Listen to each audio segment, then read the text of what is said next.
Hello dear students, welcome to the Gateway Classes. My name is Gulshan Kumar. और जैसा कि आप जानते हैं कि हम यूनिट 1 पढ़ रहे हैं, ordinary differential equation of higher order. Unit 1 में हमारा टॉपिक चल रहा है linear differential equation with constant coefficient. इस टॉपिक के अंदर आज हम पर्टिकुलर इंटीग्रल का केस 1 कवर करेंगे। जैसा कि आप जानते हैं कि लीनियर डिफरेंशियल इक्वेशन का जनरल सॉल्यूशन सीएफ और पीआई को ऐड करके मिलता है। लास्ट लेक्चर में हम कॉम्प्लीमेंट्री फंक्शन को कैलकुलेट कर चुके हैं। तो लास्ट लेक्चर के अंदर हमने कॉम्प्लीमेंट्री फंक्शन को कंप्लीट कर लिया था और कॉम्प्लीमेंट्री फंक्शन के ऊपर बेस्ड बहुत सारे क्वेश्चन हमने सॉल्व किए थे। कॉम्प्लीमेंट्री फंक्शन को कैसे कैलकुलेट करते हैं, तो यहां पर देखो मैंने दोबारा से आपके लिए स्टेप लिख दिए, एक बार जल्दी से रिवाइज कर लेते हैं। तो अगर हमें कॉम्प्लीमेंट्री फंक्शन कैलकुलेट करना है तो सबसे पहले हम क्या करेंगे, गिवन डिफरेंशियल इक्वेशन को इस फॉर्म में कन्वर्ट करेंगे, टी की फॉर्म में कन्वर्ट करेंगे। उसके बाद y का जो कोफिशिएंट होगा उसको जीरो के इक्वल पुट कर देंगे। तो y के कोफिशिएंट को जब हम जीरो के इक्वल पुट करेंगे तो हमें ऑक्सिलरी इक्वेशन मिलेगी, है ना। ये क्या है, ऑक्सिलरी इक्वेशन है। अब ये क्वाड्रेटिक इक्वेशन भी हो सकती है, ये क्यूबिक इक्वेशन भी हो सकती है और ये बाई क्वाड्रेटिक इक्वेशन भी हो सकती है। 99% क्वेश्चन में इनमें से ही कोई इक्वेशन आपको मिलेगी। अब आपको क्या करना है, जो भी इक्वेशन आपको मिलती है उसको सॉल्व करना है और उसके रूट्स फाइंड करने हैं, है ना। उसके बाद रूट्स का नेचर क्या है, आपको रूट्स का नेचर देखना है और नेचर देखने के बाद नेचर के अकॉर्डिंग आपको सीएफ का फॉर्मूला लगाना है। सीएफ का फॉर्मूला मैं लास्ट लेक्चर में सीएफ के आपको चारों केस के फॉर्मूले बता चुका हूं और आपसे मैंने कहा था कि एक पेपर में पूरी की पूरी फॉर्मूलों की जो टेबल है उसको बना लीजिए, उनको समझना है, रटना नहीं है। और उसके बाद क्वेश्चन में अप्लाई करते जाइए, आपको सारे फॉर्मूले अपने आप ही याद हो जाएंगे, क्योंकि वो फॉर्मूले रटने वाले नहीं है, समझने वाले हैं। क्लियर है। चलिए, तो ये काम तो हमने कल कर लिया था। सीएफ कैसे कैलकुलेट करते हैं ये तो हमने कल समझ लिया था। आज हम पीआई को कैलकुलेट करेंगे। पीआई के टोटल 6 केस हैं। आज हम पीआई का पहला केस कवर करेंगे, पहले केस के ऊपर बेस्ड क्वेश्चन सॉल्व करेंगे। लेकिन याद रखना, इस पूरी यूनिट के अंदर हर एक लेक्चर में हम सीएफ को कैलकुलेट करेंगे। तो अब देख लेते हैं कि पीआई को कैसे कैलकुलेट करते हैं। मैंने आपको लास्ट लेक्चर में बताया था कि जो हमारी डिफरेंशियल इक्वेशन होती है ना, ये जो हमारी डिफरेंशियल इक्वेशन है इसकी लेफ्ट हैंड साइड से सीएफ निकलता है और राइट हैंड साइड की हेल्प से पीआई निकलता है। तो अब जरा ध्यान दो पीआई कैसे कैलकुलेट होगा, है ना। कंसिडर द डिफरेंशियल इक्वेशन, सीधी सी बात है। पहले हम डिफरेंशियल इक्वेशन को डी की फॉर्म में कन्वर्ट करेंगे तो हमारे पास कुछ इस फॉर्म में डिफरेंशियल इक्वेशन होगी, इस फॉर्म में होगी, है ना। लेफ्ट हैंड साइड में क्या है, y का जो कोफिशिएंट है वो d का फंक्शन होगा और राइट हैंड साइड में q होगा। अब यहां पर जो ये q है, इस q के ऊपर डिपेंड करेगा कि हमारा पर्टिकुलर इंटीग्रल का केस कौन सा है। अलग अलग केस में q की वैल्यू अलग अलग होगी। अब यहां पर पहले हम फॉर्मूला देख लेते हैं कि पीआई का फॉर्मूला क्या होता है। तो पीआई का जो जनरल फॉर्मूला होता है वो ये है, बहुत आसान है। देखिए कैसे बनेगा पीआई का फॉर्मूला। कुछ नहीं करना, 1 जो y का कोफिशिएंट है एफ डी, है ना, यहां पर जो d का फंक्शन है उसको 1 के अपॉन में लिखना है और उसके बाद यहां पर ठीक इसके सामने लिखना है q जो कि राइट हैंड साइड में है। तो ये पीआई को कैलकुलेट करने का हमारा जनरल फॉर्मूला है और ये फॉर्मूला हम सभी केस के अंदर यूज करेंगे। 6 के 6 केस में हम यही फॉर्मूला लगाएंगे। अलग अलग केस में बस क्या होगा, ये q हमारा वेरी करेगा। अब जरा ध्यान दो ना, केस नंबर 1। अब देखो केस 1 है क्या, ध्यान से समझना जरा। केस 1 है कि अगर q के प्लेस पर e की पावर ax लिखा हो, मतलब ये हमारी डिफरेंशियल इक्वेशन है और यहां पर अगर q की जगह पर इसके प्लेस पर अगर e की पावर ax आ जाए तो पीआई कैसे निकालेंगे, बोलो बात समझ में आ रही है। तो अगर डिफरेंशियल इक्वेशन की राइट हैंड साइड में इस फॉर्म का फंक्शन लिखा हुआ है e की पावर ax, अब क्वेश्चन के अंदर हो सकता है e की पावर x लिखा हो, e की पावर 2x लिखा हो, e की पावर 3x लिखा हो, कुछ भी लिखा हो सकता है। देखो इसमें a की वैल्यू 1 है, इसमें 2 है, इसमें 3 है। तो राइट हैंड साइड में q की जगह पर अगर e की पावर ax लिखा है तो हमारा केस 1 का क्वेश्चन बनेगा। बात समझ में आ गई। तो आप क्वेश्चन को देखते ही पहचान लेंगे कि कौन से केस का है। क्लियर। चलिए अब पीआई निकलेगा कैसे, अब ध्यान दीजिएगा। करना क्या है, यहां पर एफ डी की जगह पर जो भी यहां पर y का कोफिशिएंट होगा उसको आप सब्स्टिट्यूट कर देंगे, ठीक।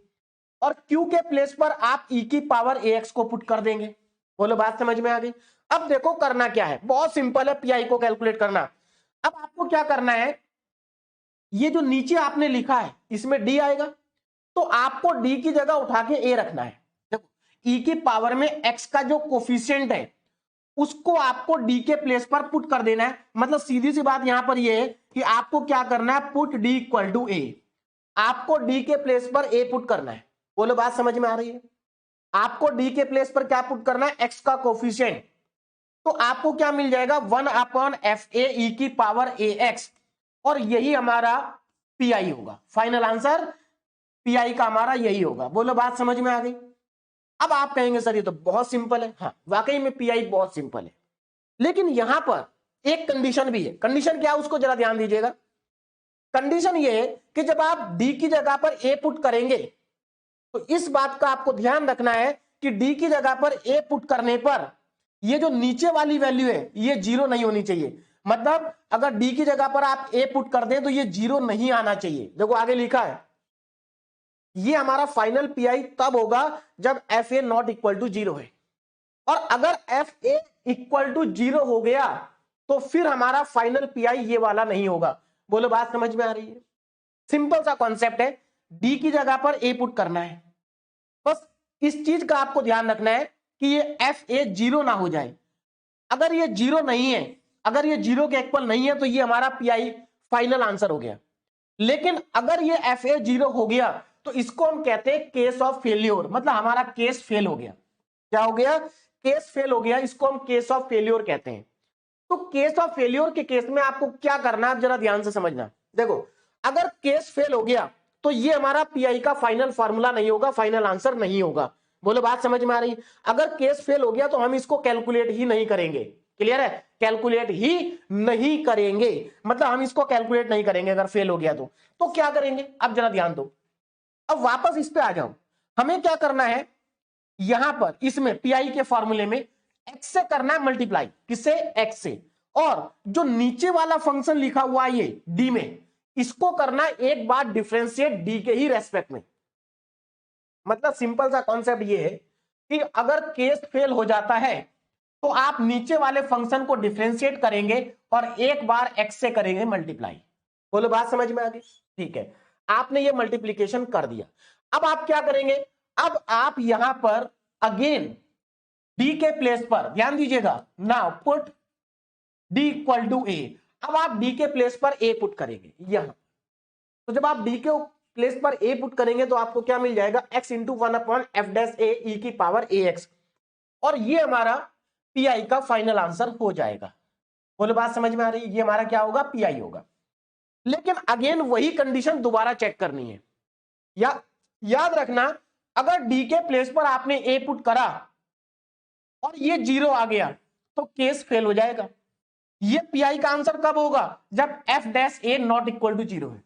अगर डी की जगह पर ए पुट करने पर ये जीरो नहीं आता तो ये हमारा पीआई का आंसर होगा। लेकिन अगर ये जीरो आ जाता है, f' भी जीरो आ जाता है, तो हमारा दोबारा से केस फेल हो जाएगा। अगेन हमारा केस क्या होगा, फेल होगा। तो अब क्या करेंगे, अब हम इसको एक बार और x से मल्टीप्लाई करेंगे। देखो एक बार पहले कर चुके, एक बार और करेंगे तो x² आ जाएगा। इसको एक बार पहले डिफरेंशिएट कर चुके, एक बार और करेंगे तो f" आ जाएगा। बोलो बात समझ में आ गई। अब इसके बाद क्या करना है, अब इसके बाद अगेन आपको सेम वही चीज करनी है। अब आप फिर से डी की जगह क्या पुट करेंगे, ए पुट करेंगे। क्लियर है। तो जब आप डी की जगह ए पुट कर देंगे तो यहां पर f" आ जाएगा। लेकिन अगेन वही कंडीशन फिर से एप्लीकेबल है कि डी की जगह पर ए पुट करने पर अगर ये जीरो के इक्वल नहीं है, मतलब ये नॉट इक्वल टू जीरो है, तो हमारा ये पीआई का फॉर्मूला हो जाएगा। क्या हो जाएगा, पीआई का हमारा ये फॉर्मूला हो जाएगा। मतलब ये पीआई हो जाएगा, फॉर्मूला क्या, फाइनल आंसर हो जाएगा। ये हमारा पीआई का फाइनल आंसर हो जाएगा। लेकिन अगर यहां पर ए पुट करने पर f" जीरो हो गया तो अगेन एक बार और हमारा केस फेल होगा। तो हम क्या करेंगे, एक बार और x से मल्टीप्लाई करेंगे और इसको एक बार और डिफरेंशिएट करेंगे। बोलो बात समझ में आ रही है। अब आप कहेंगे सर कब तक करते जाएंगे? देखो, हम जब तक डिफरेंशिएट करते जाएंगे जब तक ये नॉट इक्वल टू जीरो आ जाए। अब ऐसा नहीं है कि आपको बहुत ज्यादा बार करना पड़ेगा, किसी भी क्वेश्चन में आपको 4 से ज्यादा बार नहीं करना पड़ेगा। मैं 4 भी आपको बता रहा हूं, वैसे तो मैक्सिमम 3 बार ही करना पड़ता है। 3-4 मान लीजिए आप, 3 से 4 बार आपको क्या करना पड़ेगा, x से मल्टीप्लाई करना पड़ेगा और नीचे वाले को डिफरेंशिएट करना पड़ेगा अगर केस फेल होता है। बोलो बात समझ में आ गई? तो मुझे लगता है पीआई को कैलकुलेट करने का पूरा प्रोसेस अब आपको समझ में आ गया होगा, है ना? थोड़ा थोड़ा समझ में आ गया होगा, क्वेश्चन सॉल्व करेंगे पूरा समझ में आ जाएगा, ध्यान दीजिएगा। चलिए भाई, अच्छा क्वेश्चन पे जाने से पहले यहां पर 3 इंपॉर्टेंट फॉर्मूले और हैं जो यूज करने हैं आपको, तो इनको भी समझ लेते हैं, ध्यान दीजिएगा। और इन फॉर्मूलों का यूज केवल आज के लेक्चर में ही नहीं होगा, मैथ्स 2 में आगे चल के बहुत बार होगा। तो ये फॉर्मूले आपको अच्छे से याद होने चाहिए। अगेन हाइपरबोलिक के फॉर्मूले हैं, देखिए जरा क्या लिखा है, साइन हाइपरबोलिक। देखो ये साइन हाइपरबोलिक है यहां तक, और उसके आगे लिखा एक्स, जैसे साइन ए एक्स है ना? तो ये तो सिंपल ट्रिग्नोमेट्रिक फंक्शन हो गया साइन ए एक्स। यहां पर ए एक्स क्या है, एंगल है। आप ऐसा समझिए कि ये एंगल है और साइन एच जो है ये आपका पूरा का पूरा एक ट्रिग्नोमेट्रिक फंक्शन है, साइन हाइपरबोलिक फंक्शन है ना, साइन हाइपरबोलिक फंक्शन।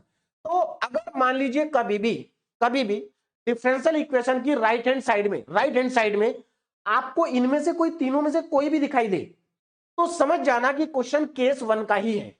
केस 1 का क्यों है? क्योंकि साइन हाइपरबोलिक, कॉस हाइपरबोलिक और टेन हाइपरबोलिक को हम ई की फॉर्म में कन्वर्ट कर सकते हैं। ई की फॉर्म में क्या कर सकते हैं, कन्वर्ट कर सकते हैं।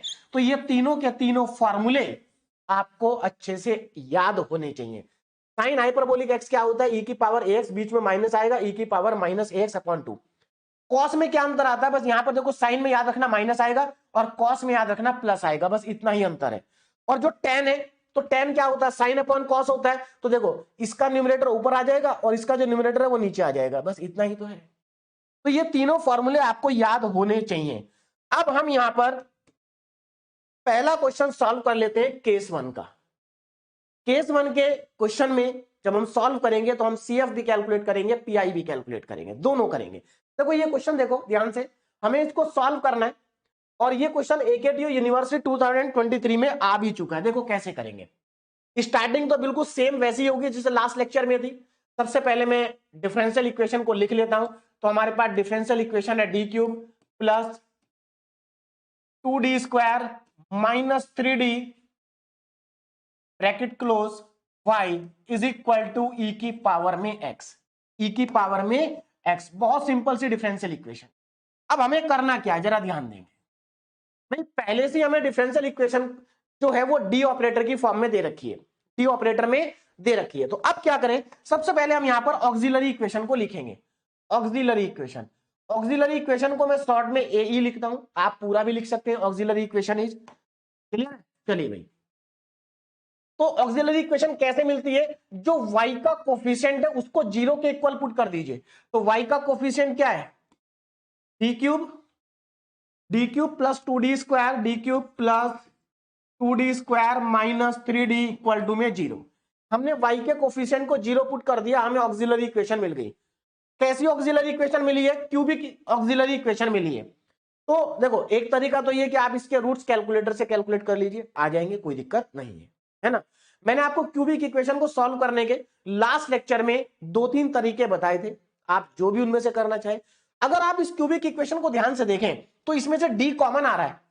तो भाई अगर कुछ कॉमन आ रहा है तो पहले कॉमन ले लो, कॉमन लेके सिंपल हो जाएगा। अगर मैं यहां पर डी को कॉमन लेता हूं तो ये बचेगा डी स्क्वायर प्लस 2d और माइनस में 3 इक्वल टू में 0। ये तो बहुत आसान हो गया, देखो डी कॉमन आ गया, क्वाड्रेटिक ही बचा।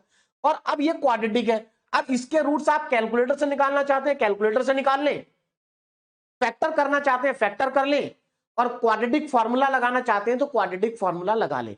चलिए मैं इसके फैक्टर कर देता हूं, बहुत सिंपल से है। D square plus 3d minus D और माइनस 3, ऐसे ही तो करेंगे। देखो मल्टीप्लाई करके 3 आना चाहिए, माइनस करके 2 आना चाहिए, तो 3 इंटू 1 3 और 3 माइनस 1 2।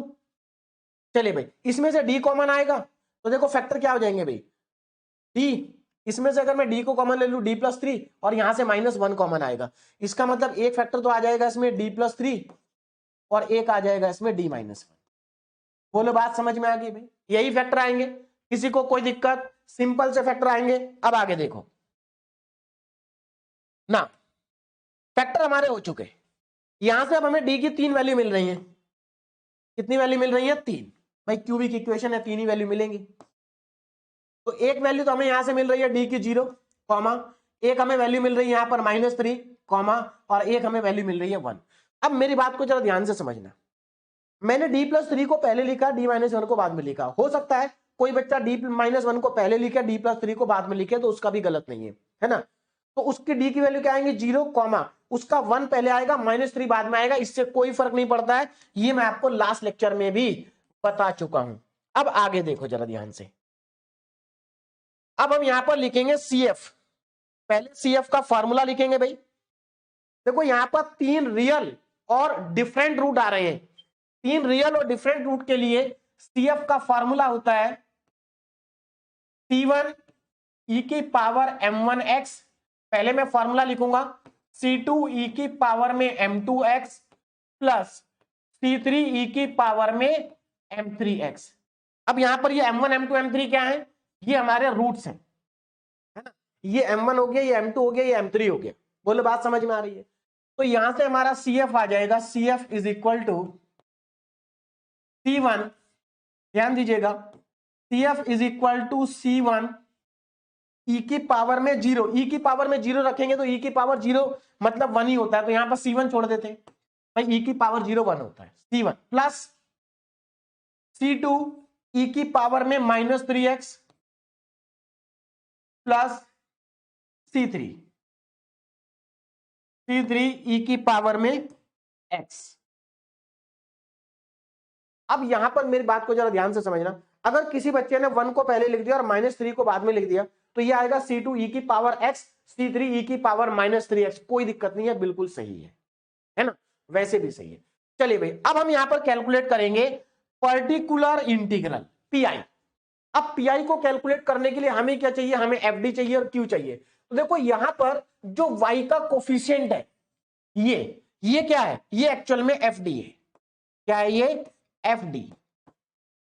भाई FD की वैल्यू तो है d³ प्लस 2d² और माइनस का 3d, ये मेरे पास FD है। और जो राइट हैंड साइड में e की पावर x लिखा है, ये हमारे पास में एक्चुअल में है e की पावर में x। क्या है? e की पावर में x। अब हम यहां पर क्या करेंगे? PI का लगाएंगे फॉर्मूला ना, PI पर्टिकुलर इंटीग्रल 1/FD और e की पावर में q लिख दूं यहां पर, चलिए q लिख देते हैं, ये लीजिए भाई q। बस अब यहां पर q की वैल्यू पुट कर दीजिए, FD की वैल्यू पुट कर दीजिए। तो अगर मैं ये दोनों वैल्यू यहां पर सब्स्टिट्यूट कर देता हूं तो देखो क्या आएगा, PI इज इक्वल टू 1/, ध्यान से देखना, 1/d³ plus 2d² minus 3d और q कितना है? e की पावर x। देखो जब आप PI कैलकुलेट करते हैं ना, तो हमेशा याद रखना कि ये q है, इसको एकदम इस लाइन के आगे लिखना, बीच में, ऊपर मत लिखना, है ना। इस तरह से ज्यादा सही लगता है और वो तरीका भी सही है। यहां पर भी e की पावर x को देखो मैंने यहां भी लिख सकता था, लेकिन मैंने यहां पर नहीं लिखा, यहीं पर लिखा, यहीं पर लिखना आपको भी। चलिए भाई, अब हमें क्या करना है? देखो तरीका क्या है भाई, हमने फॉर्मूला तो लगा दिया 1/FD e की पावर x और हमने वैल्यू भी पुट कर दी। अब मेरी बात को जरा ध्यान दे, FD की वैल्यू पुट कर दी हमने, FD जो भी था हमारे पास, और ये भी पुट कर दिया a, है ना। तो अब हमें करना क्या है? d के प्लेस पर x का कोफिशिएंट पुट करना है। आप जरा ध्यान से देखो जरा, मुझे d के प्लेस पर x का कोफिशिएंट पुट करना है। x का कोफिशिएंट है क्या? 1। अगर मैं यहां पर 1 पुट कर दूं तो 1 की पावर 3 1, 2 इंटू 1 की पावर 2 1, मतलब 2 इंटू 1 2 आ जाएगा, तो ये 1 आएगा, ये 2 आएगा और ये 3 आएगा। तो 1 प्लस 2 3 हो गया प्लस का, और 3 हो गया माइनस का, तो डिनोमिनेटर 0 आ रहा है। आप ध्यान से देखो मेरी बात को, अगर x का कोफिशिएंट 1 अगर मैं यहां पर पुट करता हूं तो देखो ये क्या हो जाएगा? ये 1 हो जाएगा, ये 2 हो जाएगा और ये -3 हो जाएगा, तो ये तो 0 आ जाएगा ना। मतलब 0 आने का मतलब क्या है कि भाई अगर हम d के प्लेस पर x का कोफिशिएंट पुट करते हैं तो डिनोमिनेटर 0 आ रहा है, और अगर डिनोमिनेटर जीरो आता है, अगर ये डिनोमिनेटर जीरो आता है तो हमारा केस हो जाएगा फेल। भाई देखो यहां पर हमने जब x का कोफिशिएंट पुट करा तो डिनोमिनेटर जीरो आ गया, नीचे वाली वैल्यू जीरो आ गई, तो इसका मतलब हमारा केस हो गया फेल। और अगर केस फेल होगा तो हम क्या करेंगे, x से करेंगे मल्टीप्लाई और नीचे वाले को करेंगे डिफरेंशिएट। तो अब आपको मेरी बात समझ में आ गई होगी, तो हम यहां पर आगे लिख लेते हैं केस ऑफ फेल्यूर। यहां पर हमारा क्या हो गया, केस क्या हो गया, फेल हो गया। तो ये क्या है, केस ऑफ फेल्यूर है भाई। यहां पर हमारा जो केस है वो फेल हो गया है। तो जब केस ऑफ फेल्यूर होता है तो हम क्या करते हैं, हम नीचे वाले को तो डिफरेंशिएट करते हैं डी के रेस्पेक्ट में और ऊपर एक्स से करते हैं मल्टीप्लाई। तो P I is equal to X से करेंगे मल्टीप्लाई इंटू 1 अपॉन, और नीचे वाले को कर देंगे डिफरेंशिएट 1 अपॉन। अब देखो डिफरेंशिएट करके क्या आएगा, ये आएगा 3d स्क्वायर, ये आएगा 4d, 3d square plus 4d, 3d square plus 4d, और क्या आ जाएगा भाई, ये 4d और ये -3 आ जाएगा, -3 e की पावर में x। बोलो बात समझ में आ गई। हमारा केस फेल हुआ, हमने x से मल्टीप्लाई किया और नीचे वाले को डिफरेंशिएट किया, बस यही तो करना है। अगर केस फेल होता है, अगर ये जीरो बनता है तो x से करेंगे मल्टीप्लाई और इसको करेंगे डिफरेंशिएट। तो हमने डिफरेंशिएट भी कर दिया और x से मल्टीप्लाई भी कर दिया। अब जरा ध्यान से देखो, अब हम दोबारा से पुट करते हैं वैल्यू को। x का कोफिशिएंट कितना है 1, अब यहां पर अगर मैं 1 पुट करूंगा ये 3 होगा, ये 4 होगा, और ये -3 से 3 कट जाएगा, 4 बच जाएगा। इसका मतलब अब जीरो नहीं हो रहा, तो अब जीरो नहीं हो रहा तो हमारा पी आई आ जाएगा। तो P I is equal to, अब हमारा केस फेल नहीं हो रहा है, तो ये क्या आ जाएगा, x इंटू 1, एक्स हो गया ऊपर अपॉन, देखो यहां पर ये आ जाएगा 3 प्लस 4 और -3 और e की पावर में आ जाएगा x। तो यहां से फाइनली मुझे पी आई मिल गया x अपॉन 4 और e की पावर में x। ये मेरे पास क्या आ गया भाई, पी आई आ गया। तो अब देखो मेरे पास पी आई भी आ गया, मेरे पास सी एफ भी आ गया, तो अब मैं इसका फाइनल सॉल्यूशन लिख सकता हूं, कंप्लीट सॉल्यूशन। बोलो भाई बात समझ में आ रही है। अब हम इसका क्या कर सकते हैं, कंप्लीट सॉल्यूशन लिख सकते हैं ना, जनरल सॉल्यूशन, जनरल सॉल्यूशन।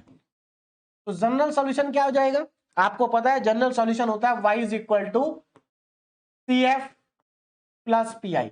देखो लास्ट लेक्चर में हमने जितने भी क्वेश्चन सॉल्व करे थे सबकी राइट हैंड साइड जीरो थी, तो राइट हैंड साइड जब जीरो होती है तो पी आई जीरो हो जाता है ना। तो लास्ट लेक्चर में मैं पी आई को कैलकुलेट करने की जरूरत नहीं पड़ी थी, लेकिन आज हम कैलकुलेट कर रहे हैं। तो यहां से हमारा फाइनल आंसर आ जाएगा y is equal to C F, कितना था, सी एफ हमारे पास था C1 plus C2, C1 plus C2 e की पावर में -3x प्लस C3 e की पावर में x प्लस पी आई कितना आ रहा है, x अपॉन 4 और e की पावर में x, और यही हमारा इस क्वेश्चन का फाइनल आंसर भी है। तो मुझे लगता है अब आपको समझ में आ गया होगा कि किस तरीके से पीआई को कैलकुलेट करते हैं। तो आज के लेक्चर के सारे क्वेश्चन बहुत आसान है, इसी तरीके से सारे क्वेश्चन सॉल्व होंगे। तो ये क्वेश्चन मुझे लगता है अब आपको अच्छे से समझ में आ गया होगा कि किस तरीके से हमने इस क्वेश्चन को सॉल्व किया है। अब हम चलते हैं अगले क्वेश्चन पे। ये क्वेश्चन भी आपका 2025 मतलब अभी प्रीवियस ईयर जो पेपर हुआ था उसमें ये क्वेश्चन आया था, ध्यान दीजिएगा जरा। क्या है question, find the particular integral. देखो इसमें मेंशन कर दिया कि केवल आपको पीआई निकालना है, इसका सॉल्यूशन नहीं निकालना, केवल पीआई निकालना है, तो सीएफ नहीं निकालेंगे हम। भाई जब पीआई पूछा तो पीआई ही निकालेंगे। एक्चुअल में ये 2 नंबर का क्वेश्चन है ना। अगर आपसे केवल सीएफ पूछा जाता है या केवल पीआई पूछा जाता है तो आप केवल वही निकाले जो पूछा जाता है ना। चलिए भाई पीआई निकालेंगे हम यहाँ पर। तो सबसे पहले डिफरेंशियल इक्वेशन को लिख लेते हैं। अब देखो यहाँ पर नोटेशन जो है वो थोड़ा अलग दे रखी है, ये नोटेशन मैंने आपको लास्ट लेक्चर में लेक्चर 1 में बताई थी, है ना। चलिए भाई, और ये नोटेशन आप जानते भी, वाई डबल डैश का मतलब है डबल डेरिवेटिव और वाई डैश का मतलब है सिंगल डेरिवेटिव। तो यहां पर पहले मैं इसको लिख लेता हूं, Y double dash -8y dash, उसके बाद 16y, यही है ना 16y -8y dash 16y equal to में ई की पावर 4। ये हमारे पास क्वेश्चन है। अब जरा ध्यान से देखो, इसको ध्यान से देखो। पहले मैं इसको एक काम करते हैं, पहले हम इसको कन्वर्ट कर लेते हैं इस फॉर्म में। देखो वाई डैश का मतलब, वाई डबल डैश का मतलब क्या है कि D two Y upon D X square, यही तो मतलब है। -8 D Y by D X और +16y is equal to e की पावर में 4x, ये हमारे पास है। अब हम क्या करते हैं, इसको डी ऑपरेटर में कन्वर्ट करते हैं। तो D square upon D X square की जगह डी स्क्वायर आ जाएगा, तो ये आ जाएगा डी स्क्वायर वाई, ये आ जाएगा -8dy और ये आ जाएगा +16y और इज इक्वल टू में आ जाएगा ई की पावर में 4x। इसमें से y को कॉमन ले लेते हैं, तो ये आ जाएगा डी स्क्वायर -8d +16, y आ जाएगा कॉमन, इज इक्वल टू में आ जाएगा ई की पावर 4x। अब हम इसकी ऑक्सिलरी इक्वेशन, सॉरी ऑक्सिलरी, एक मिनट, ऑक्सिलरी इक्वेशन क्यों लिखेंगे हम, सीएफ थोड़ा ही निकालना हमें, ऑक्सिलरी इक्वेशन नहीं लिखेंगे। बोलो बात समझ में आ रही, यहां तक सबको समझ में आ गया। चलिए, तो हमें ऑक्सिलरी इक्वेशन नहीं लिखनी है क्योंकि हमें सीएफ नहीं निकालना, हमें तो पीआई निकालना। अब मेरी बात को जरा ध्यान से समझना। तो यहां पर हमारे पास एफ डी क्या हो गया, एफ डी होता है वाई का कोफिशिएंट, तो एफ डी हो गया यहां पर डी स्क्वायर -8d और प्लस में 16।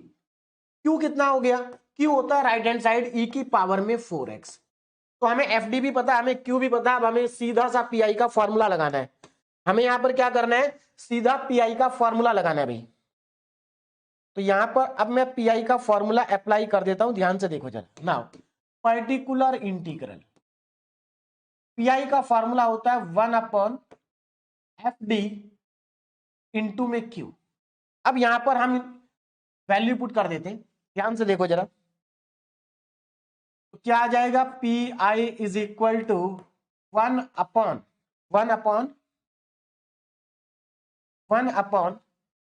देखो ये हमारा एफ डी है, पूरा यहां पर सब्स्टिट्यूट कर देते हैं।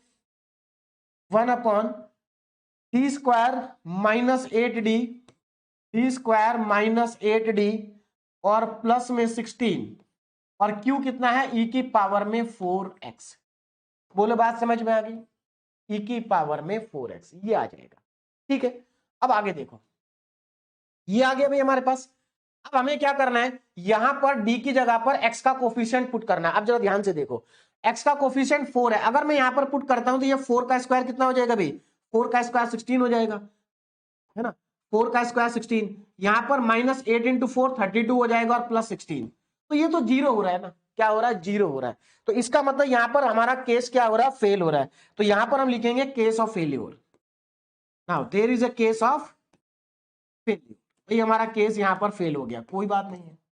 जब केस फेल हो जाता है तो क्या करते हैं, एक्स से मल्टीप्लाई करते हैं और नीचे डिफरेंशिएट करते हैं। तो मैं यहां पर एक्स से कर देता हूं मल्टीप्लाई और नीचे कर देता हूं डिफरेंशिएट। देखो डी स्क्वायर का डिफरेंशिएशन होगा 2d और -8d का होगा -8 और 16 का हो जाएगा 0 और यहां पर आ जाएगा e की पावर में 4x। अब पुट करके देखते हैं, अगर मैं यहां पर d की जगह 4 पुट कर दूं तो 2 4 जा 8 -8 0, फिर से 0 हो रहा है, यानी कि अगेन हमारा यहां पर क्या हो रहा है, केस फेल हो रहा है। तो अगेन यहां पर हमारा क्या हो रहा है, केस ऑफ फेलियर हो रहा है, फिर से केस फेल हो गया भाई, कोई बात नहीं, आगे बढ़ते हैं। अब क्या करें, अब हम यहां पर एक काम करते हैं, इसको दोबारा से एक बार और x से मल्टीप्लाई कर देते हैं और डिनोमिनेटर को कर देते हैं डिफरेंशिएट। अब जरा ध्यान दो, तो दोबारा केस फेल हो गया, तो अब मेरा पी आई क्या हो जाएगा भाई, P I is equal to, देखो एक बार और x से मल्टीप्लाई करेंगे तो आ जाएगा एक्स स्क्वायर इंटू 1/, नीचे अगर एक बार और डिफरेंशिएट करेंगे तो नीचे आएगा भाई 2 और e की पावर में आ जाएगा 4x। e की पावर में क्या आ जाएगा, 4x आ जाएगा। बोलो बात समझ में आ रही है, e की पावर में हमारा आ गया 4x। तो हमारा फाइनली अब पीआई क्या हो गया, देखो ऊपर एक्स स्क्वायर आ रहा है, इसका मतलब हमारा जो पीआई आ गया यही पीआई है। थोड़ा सही करके लिख देता हूं, PI is equal to X square upon 2 E की पावर में 4x, और यही तो हमसे पूछा था, हमारा फाइनल आंसर आ चुका है। तो मुझे लगता है सबको समझ में आ गया होगा, कोई दिक्कत इसमें किसी को नहीं हुई होगी। This is the final pi. तो सेकंड क्वेश्चन भी हमारा कंप्लीट हो गया, हमें पीआई कैलकुलेट करना था, हमने पीआई को कैलकुलेट कर लिया। अब आपको धीरे धीरे समझ में आ रहा होगा कि पीआई को कैसे कैलकुलेट करते हैं। Next, solve the differential equation, हमें इस डिफरेंशियल इक्वेशन को सॉल्व करना है। अच्छा, एक चीज यहां पर ध्यान दीजिएगा, क्या ये लीनियर डिफरेंशियल इक्वेशन है? भाई आपको सब में ये भी देखते चलना है क्या वो लीनियर डिफरेंशियल इक्वेशन है विद कांस्टेंट कोफिशिएंट, है ना? तो यहां पर आप देख सकते हैं ये लीनियर डिफरेंशियल इक्वेशन है विद कांस्टेंट कोफिशिएंट, क्योंकि यहां पर कोई वेरिएबल भी नहीं है। भाई इनके साथ में कहां कोई वेरिएबल है, कोई वेरिएबल नहीं है यहां पर, है ना? और ये डिग्री भी सबकी 1 है। अब आप कहेंगे सर यहाँ पर डिग्री 3 है, एक्चुअल में ये फैक्टर है। अगर आप सबको मल्टीप्लाई कर देंगे, सबको अगर आप मल्टीप्लाई कर देंगे तो आप देखेंगे कि डिग्री 1 है, ऑर्डर ही आएगा जो भी आएगा। चलिए भाई, तो हमें इसको सॉल्व करना है, मतलब हमें सीएफ भी निकालना, पीआई भी निकालना। केस 1 का क्वेश्चन है क्योंकि राइट हैंड साइड में ई की पावर एक्स आ रहा है। चलिए स्टार्ट करते हैं। तो यहां पर हमारे पास है t+2, ध्यान दीजिएगा जरा, t+2 t+2 t-1 का whole cube y is equal to e की पावर में x। सबसे पहले तो हमें CF निकालना है, तो हम ऑक्सिलरी इक्वेशन लिख लेते हैं भाई, क्योंकि पहले से हमारा क्वेश्चन डी की फॉर्म में है। तो हम यहां पर लिखेंगे ऑक्सिलरी इक्वेशन t+2 और t-1 का होल क्यूब इक्वल टू में 0। भाई y के कोफिशिएंट को 0 पुट कर दो, ऑक्सिलरी इक्वेशन आ जाएगी, है ना? तो यहां पर आप देख सकते हैं हमारे पास डी की वैल्यू क्या आएगी। भाई यहां पर देखो डी की, यहां से तो हमें डी की एक वैल्यू मिलेगी -2, लेकिन यहां से हमें डी की 3 वैल्यू मिलेंगी और तीनों ही बराबर होंगी 1 1। भाई 3 फैक्टर है ना ये, तो 1 1 1। बोलो बात समझ में आ गई? अरे भाई d-1 का होल क्यूब है, तो अगर d-1 को आप 3 बार 0 रखेंगे तो आपके पास डी की 3 वैल्यू आएंगी 1 1 1 1। चलिए डी हमारे पास आ गया। अब क्या करें, अब सीएफ लिखेंगे। तो इसके लिए अब सीएफ का फॉर्मूला देखो क्या होगा। भाई यहां पर हमारे पास 4 रूट्स हैं, देखो एक तो रियल और डिस्टिंक्ट रूट है और बाकी 3 रियल और इक्वल रूट्स हैं। तो हमें पहले इसके लिए सीएफ का फॉर्मूला लिखना, देखो कैसे लिखेंगे। CF is equal to C1 ई की पावर में m1x, ये तो आ गया -2 के लिए ना, ये तीनों रियल और इक्वल हैं, तो इनके लिए क्या लिखेंगे, C2 प्लस C3x। देखो C1 पहले आ गया तो मैंने C2 से स्टार्ट किया है, plus C4 x square. Last lecture अगर आपने कंप्लीट कर लिया तो आपको समझ में आ रहा होगा कि मैंने कैसे लिखा है, और ई की पावर में mx, है ना? ये तीनों मेरी वैल्यू होगी m की। चलिए भाई वैल्यू पुट कर ले, तो CF is equal to C1 ई की पावर में -2x plus plus plus C2 plus C3x plus C4x square e की पावर में m की वैल्यू कितनी है, x। तो भाई CF हमारे पास आ चुका। अब हमें कैलकुलेट करना है PI। क्या कैलकुलेट करना है, PI कैलकुलेट करना है। CF कैलकुलेट हो चुका, बोलो बात समझ में आ गई? चलिए अब यहां पर देखो हमारे पास FD क्या है, भाई FD y का कोफिशिएंट है, यानी कि यहां पर जो मेरे पास FD की वैल्यू है ये है मेरे पास d+2 और d-1 का होल क्यूब, ये मेरे पास FD की वैल्यू है। ठीक है, मेरे पास Q कितना है, तो यहां पर Q हमारे पास है e की पावर में x। तो बस अब कुछ नहीं करना, सीधे PI का फॉर्मूला लिखना है। तो PI का फॉर्मूला क्या होता है भाई, PI is equal to 1/FD Q। अब वैल्यू को पुट कर देते हैं, तो वैल्यू को यहां पर अगर मैं सब्स्टिट्यूट करता हूं तो PI is equal to 1/FD कितना है, d+2 और d-1 का होल क्यूब और e की पावर में x। अब यहां पर देखना आपको कुछ थोड़ा सा यहां पर एक नई चीज सीखने को मिलेगी, तो उसको सीख लीजिए जरा ध्यान से देखो। अगर मैं यहां पर x का कोफिशिएंट है 1, अगर मैं यहां पर 1 को पुट करता हूं तो देखो ये 0 हो जाएगा, तो मतलब मेरा हो रहा केस फेल। क्या हो रहा है, केस फेल हो रहा है। तो इसका मतलब क्या है कि मुझे ऊपर x से मल्टीप्लाई करना पड़ेगा और नीचे मुझे डिफरेंशिएट करना पड़ेगा। लेकिन नीचे क्या है, नीचे यहां पर हमारे पास 4 फैक्टर है, एक ये रहा और 3 ये रहा। तो एक तरीका तो ये है कि भाई इन सबको आपस में मल्टीप्लाई कर लो और मल्टीप्लाई करने के बाद आप डिफरेंशिएट कर दो, कोई दिक्कत नहीं होगी, आसानी से डिफरेंशिएशन हो जाएगा। लेकिन अगर आप डायरेक्ट डिफरेंशिएशन करेंगे तो डायरेक्ट भी हो जाएगा, लेकिन मतलब समय लगेगा करने में और गलती भी हो सकती है। तो इस तरह से अगर कभी भी आपको यहां पर बहुत सारे फैक्टर लिखे हैं और कोई एक फैक्टर जीरो हो रहा है और दूसरा फैक्टर जीरो नहीं हो रहा है, तो उसको करने का तरीका क्या है जरा उसको समझिए। कर तो आप डायरेक्ट भी सकते हैं, इन सबको पहले मल्टीप्लाई कर लीजिए और ऊपर एक्स से मल्टीप्लाई और नीचे डिफरेंशिएट कर दीजिए, है ना। या फिर डायरेक्ट भी आप डिफरेंशिएट कर सकते हैं, आपको करना आता है। लेकिन मेरा ये सजेशन है कि आप इसको अभी डिफरेंशिएट ना करें। क्यों? क्योंकि देखो ये वाला फैक्टर जीरो हो रहा है, ये वाला फैक्टर जीरो नहीं हो रहा है।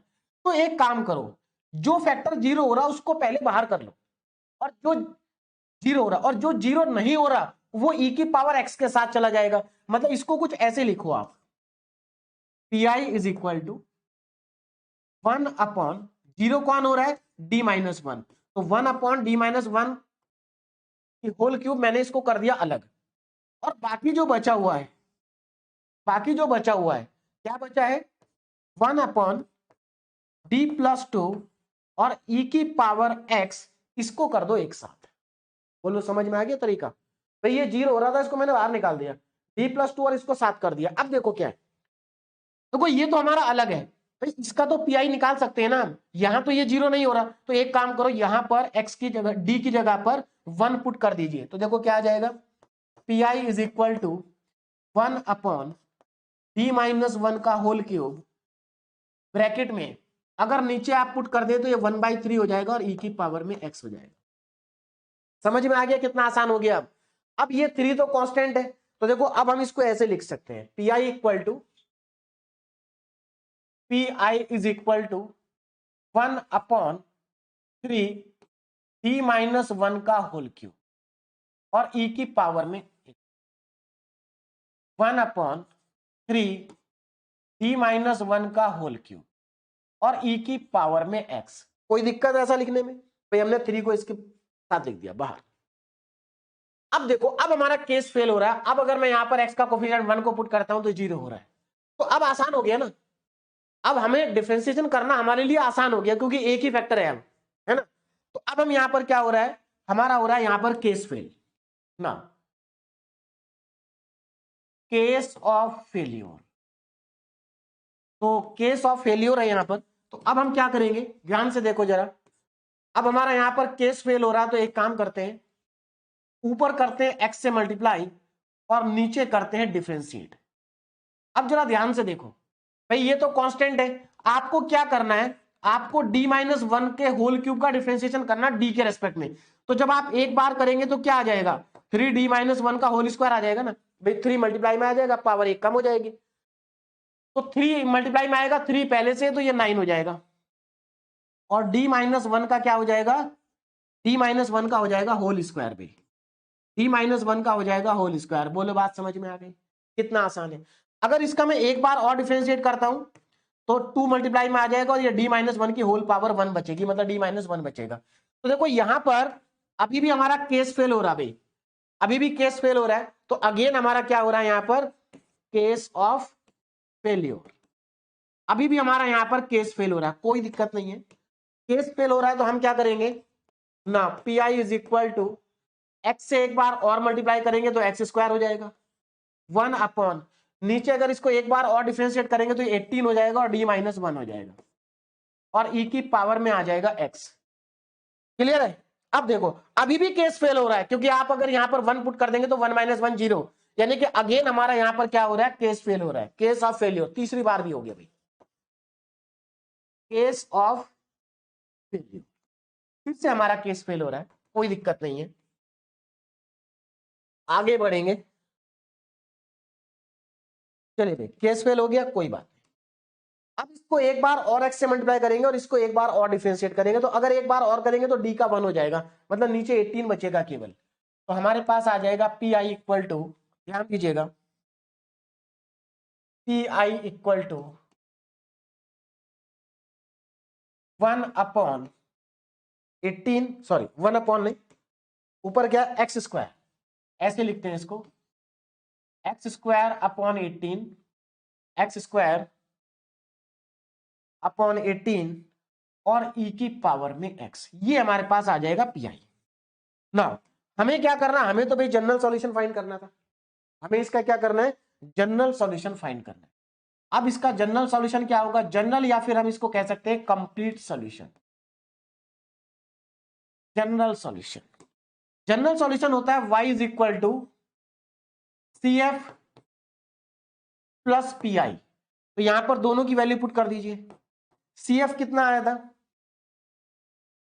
सी एफ हमारे पास आया था ये रहा, सी वन ई की पावर -2x, है ना, सी वन ई की पावर में -2x plus C two plus C3x plus C4x² और ब्रैकेट के बाहर e की पावर में x प्लस pi कितना आ रहा है, x²/18 और e की पावर में x।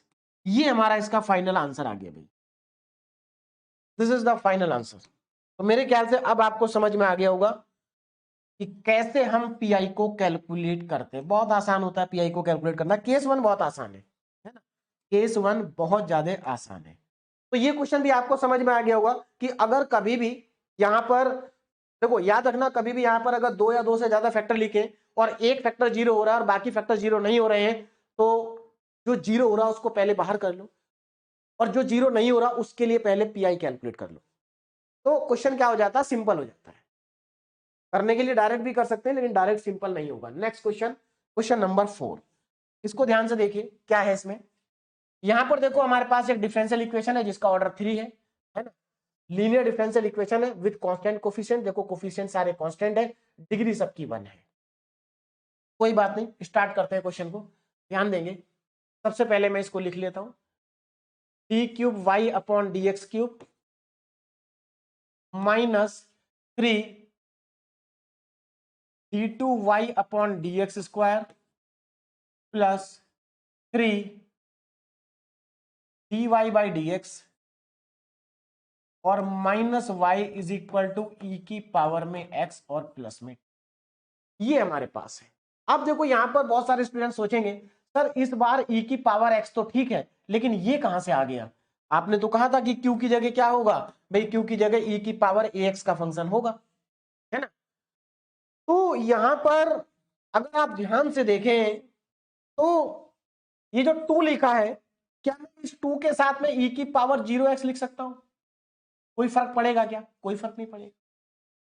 तो याद रखना, अगर कभी भी राइट हैंड साइड में कांस्टेंट लिखा है, देखो राइट हैंड साइड में e की पावर ax लिखा है तो कोई दिक्कत ही नहीं है, लेकिन अगर राइट हैंड साइड में कोई साइन हाइपरबोलिक, कॉस हाइपरबोलिक या टेन हाइपरबोलिक लिखा है तो वो भी हमारा केस 1 का ही क्वेश्चन है। और अगर राइट हैंड साइड में कहीं पर कांस्टेंट नंबर लिखा है तो वो भी हमारा केस 1 का ही क्वेश्चन है, क्योंकि हम कांस्टेंट के साथ में e की पावर 0x अपने आप ऐड कर लेंगे। बोलो बात समझ में आ गई भाई, कोई दिक्कत, कोई दिक्कत नहीं है। इसको पहले हम सीएफ निकाल लेते हैं पहले, इसका बाद में, उधर की बात बाद में करेंगे। सीएफ निकाल लेते हैं तो पहले इसको डी ऑपरेटर में कन्वर्ट कर लेते हैं, तो ये हो जाएगा d3y -3d² प्लस 3dy, है ना, 3d² 3dy minus y is equal to में e की पावर x प्लस 2। चलिए अब यहां पर y को कॉमन ले लेते हैं, तो d³ -3d² plus 3d minus 1 और ब्रैकेट के बाहर y इज इक्वल टू में e की पावर x प्लस 2। अब हमें यहां पर लिखना ऑक्सिलरी इक्वेशन ना, ऑक्सिलरी इक्वेशन, y के कोफिशिएंट को कर दो 0 पुट। तो अगर मैं यहां पर y के कोफिशिएंट को 0 पुट कर देता हूं तो d³ -3d² plus 3d minus 1 equal to में 0। अब ये हमारे पास एक क्यूबिक इक्वेशन है, हमें क्या करना है, इसके रूट्स निकालने, कैलकुलेटर से भी निकाल सकते हैं, है ना, और मैं बिना कैलकुलेटर के आपको बता रहा हूं कैसे निकालेंगे। देखो मैंने क्यूबिक इक्वेशन को सॉल्व करने के आपको कल तरीके बताए थे लास्ट लेक्चर में, वही तरीके हम यहाँ लगाएंगे। पहला रूट हम हिट एंड ट्रायल से निकालेंगे। देखो अगर मैं यहां पर 1 पुट कर दूं तो देखो 1 का क्यूब 1 होगा, -3 प्लस 3 और -1, है ना, ये आएगा। तो देखो यहां पर 1 + 3 4 और -1 -1 -3 -1 -1 -4, इसका मतलब 0 हो रहा है। तो कहने का मतलब ये है कि अगर मैं डी के प्लेस पर 1 को पुट कर रहा हूं तो ये 0 आ रहा है। डी के प्लेस पर 1 पुट करने पर 0 आ रहा है, तो इसका मतलब ये है कि d-1 इसका एक फैक्टर है। d-1 इसका क्या है? एक फैक्टर है। तो अब देखो, अगर d-1 इसका एक फैक्टर है तो एक तरीका तो ये कि आप इसको d-1 से डिवाइड कर दो। डिवाइड करने पर आपको एक क्वाड्रेटिक इक्वेशन मिलेगी, फिर आप उसके रूट्स निकाल लेना। या दूसरा तरीका ये होता है कि d-1 आ रहा है, ये क्यूबिक है, तो आप d-1 को 3 बार लिखो और एक लाइन छोड़ के लिखना, ध्यान रखना। एक लाइन को छोड़ के d-1 आप 3 बार लिखेंगे, d-1 और d-1। अब जरा ध्यान से देखो, अब देखो करना क्या है। अब आप मुझे ये बताओ कि मुझे यहां पर डी क्यूब लाना है, तो इसमें मैं किससे मल्टीप्लाई करूं कि डी क्यूब आ जाए? तो सीधी सी बात है, इसमें हम डी स्क्वायर से अगर मल्टीप्लाई कर दें तो ये हमारा डी क्यूब आएगा। देखो, अगर मैं डी स्क्वायर से मल्टीप्लाई कर दूंगा तो D square into D, D cube आ जाएगा। उसके बाद डी स्क्वायर इंटू -1, माइनस का डी स्क्वायर आ जाएगा। अब देखो, माइनस का डी स्क्वायर आ रहा है, लेकिन हमें माइनस का 3d स्क्वायर चाहिए। इसका मतलब माइनस का 2d स्क्वायर और चाहिए। तो एक काम करो, यहां पर माइनस का 2d लिख दो, तो -2d इंटू डी, माइनस का 2d स्क्वायर। तो देखो, जब आप दोनों को ऐड करोगे तो ये माइनस का 3d स्क्वायर ही बन जाएगा। ठीक है, अब -2d का मल्टीप्लाई जब आप -1 में करेंगे तो प्लस का 2d बनेगा, लेकिन हमें तो प्लस का 3d चाहिए, तो इसका मतलब हमें 1d और चाहिए। तो एक काम करो, यहां पर +1 लिख दो, 1 इंटू डी क्या हो जाएगा? 1d हो जाएगा, और 1 इंटू -1 -1 हो जाएगा, इक्वल टू में 0। तो आप यहां पर ध्यान से अगर देखें, अगर आप ध्यान से देखें तो इसको अगर आप सिंप्लीफाई करते हैं तो वापस ऊपर वाली इक्वेशन मिलेगी। इसका मतलब हम एक्चुअल में कर क्या रहे हैं? हम इसके फैक्टर कर रहे हैं, है ना। देखो, हमने इसके फैक्टर किए, हमने ब्रेक कर दिया इसको। उसके बाद इसमें से डी स्क्वायर कॉमन ले लिया, d-1 आ गया। इसमें से हमने 2d को कॉमन ले लिया तो d-1 आ गया। इसमें से हमने 1 को कॉमन ले लिया, d-1 आ गया। अब इन तीनों में से हमारा d-1 क्या आ रहा है? कॉमन आ रहा है। क्लियर है? d-1 क्या आ रहा है? हमारा कॉमन आ रहा है। बोलो, बात समझ में आ रही है? चलिए आगे देखो जरा। अगर मैं यहां पर d-1 को कॉमन ले लेता हूं तो अंदर क्या बचेगा? अंदर बचेगा डी स्क्वायर, ध्यान से देखो जरा, D square -2d + 1, -2d + 1 equal to में 0। यहां तक सबको समझ में आ गया? अब इसको अगर आप ध्यान से देखें तो बहुत ही सिंपल हो गया, इसके तो दोबारा फैक्टर हो जाएंगे। देखो, d-1 D square -d + 1 equal to में 0। तो देखो, यहां से डी अगर कॉमन लेंगे d-1 बचेगा, यहां से -1 कॉमन लेंगे d-1 बचेगा। इसका मतलब तीनों के तीनों फैक्टर d-1 ही है। देखो, मैं आपको तरीके सिखा रहा हूं, नहीं तो ये क्वेश्चन बहुत सिंपल था। देखो, अब मैं आपको बताता हूं। देखो, अगर आप कैलकुलेटर से इसके रूट्स निकालते तो बहुत आसानी से 1 आ जाता एक ही बार, मतलब मुश्किल से 10 सेकंड लगते हैं आपको, कोई दिक्कत नहीं है, आ जाता। बस कैलकुलेटर में आपको रियल और कॉम्प्लेक्स रूट्स देखने आने चाहिए, क्योंकि आपको पहले से नहीं पता रहेगा कि रूट्स कौन से आने वाले क्यूबिक इक्वेशन के। अब आगे देखो, अगर आप इसको ध्यान से देखें ना, ध्यान से देखो, जो बच्चा मन से पढ़ रहा होगा ना, एकदम बेसिक से, उसको तो देखते ही समझ में आ जाएगा कि ये डायरेक्ट फॉर्मूला लिखा हुआ है। अगर आप इसको ध्यान से देखें तो ये d-1 का होल क्यूब लिखा हुआ है भाई। देखो, आप d-1 का होल क्यूब ओपन करो, यही आएगा। तो जो बच्चा बेसिक से पढ़ रहा होगा, जिसको फॉर्मूले अच्छे से आते हैं, वो तो ये सब काम करेगा ही नहीं, वो सीधे लिखेगा d-1 का होल क्यूब है ना। चलिए, कोई बात नहीं। अगर मान लीजिए उसने यहां तक कर भी लिया तो उसको यहां डायरेक्ट समझ में आ जाएगा कि ये तो d-1 का होल स्क्वायर लिखा हुआ है। तो जब आप एकदम बेसिक से पढ़ेंगे, फॉर्मूले जब आप रेगुलर प्रैक्टिस करेंगे ना, तो ये क्वेश्चन आपको बहुत आसान लगेगा। क्लियर है? चलिए भाई, तो यहां से हमारे पास डी की 3 वैल्यू आ गई और तीनों बराबर है 1, 1, 1। इसका मतलब 3 रियल एंड इक्वल रूट्स हमारे पास आ गए। अब हम इसके लिए लिखेंगे फॉर्मूला। तो रियल एंड इक्वल रूट्स के लिए फॉर्मूला क्या होता है? c1 + c2x + c3x² और ब्रैकेट के बाहर आ जाएगा e⁻mx, और यहां पर m की वैल्यू कितनी है? 1 है। तो यहां पर हम पुट कर देंगे तो हमारे पास CF आ जाएगा c1 + c2x + c3x² bracket close e⁻x। ये मेरे पास आ गया CF। अब हमें निकालना PI। क्या निकालना है, पीआई। तो पीआई के लिए हमें क्या चाहिए, देखो एफडी क्या होगा, ये तो हमारा हो गया एफडी। यहां पर अगर आप ध्यान से देखें तो एफडी कितना है भाई, एफडी हमारे पास यहां पर है D cube minus 3d square, minus 3d square plus का 3d और माइनस का 1, ये एफडी हो गया। क्यू कितना है, अब यहां पर जरा क्यू को ध्यान से देखो, क्यू हमारे पास है यहां पर e की पावर x प्लस 2, e की पावर x प्लस 2, और ये जो 2 है इसको मैं 2 के साथ में e की पावर 0x अपनी तरफ से ऐड कर देता हूं, कोई दिक्कत नहीं है। अब यहां पर हम पीआई का लगाएंगे फॉर्मूला ना, PI is equal to 1 upon F D और इंटू में क्यू, इंटू में क्यू, फॉर्मूला लगा दिया, वैल्यू पुट कर देंगे। तो यहां पर अगर मैं वैल्यू पुट करता हूं तो ये हो जाएगा P I is equal to 1 upon, देखो 1 upon F D, D cube minus 3d square, D cube minus 3d square plus का 3d, D cube minus 3d square plus का 3d माइनस 1, और यहां पर हमारे पास है e की पावर x प्लस e की पावर में 0x। यहां तक मुझे लगता है किसी को कोई दिक्कत नहीं आई होगी। अब देखो करना क्या है, अगर आपको कभी भी राइट हैंड साइड में, कभी भी आपको ध्यान रखना, राइट हैंड साइड में अगर आपको कभी भी 2 या 2 से ज्यादा टर्म मिलती हैं तो आपको क्या करना होता है, जो भी आपका एफडी है इस एफडी को आप सबके साथ लिखेंगे। तो ये हमारे पास एफडी है ना, ये क्या लिखा बाहर 1 अपॉन एफ डी है, तो ये 1 अपॉन एफ डी इसके साथ भी मल्टीप्लाई होगा, ये 1 अपॉन एफ डी इसके साथ भी मल्टीप्लाई होगा।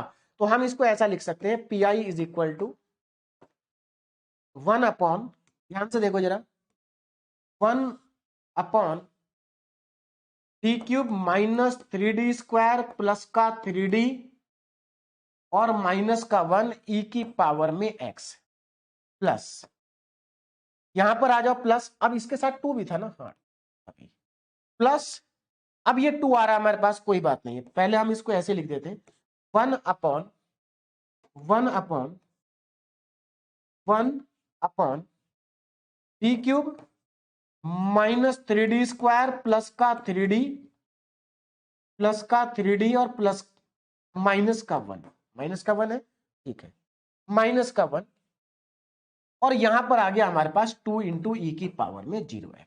2 तो कांस्टेंट है, आप चाहे तो 2 को 1 के साथ भी लिख सकते हैं, बाहर भी लिख सकते हैं, कोई दिक्कत नहीं है।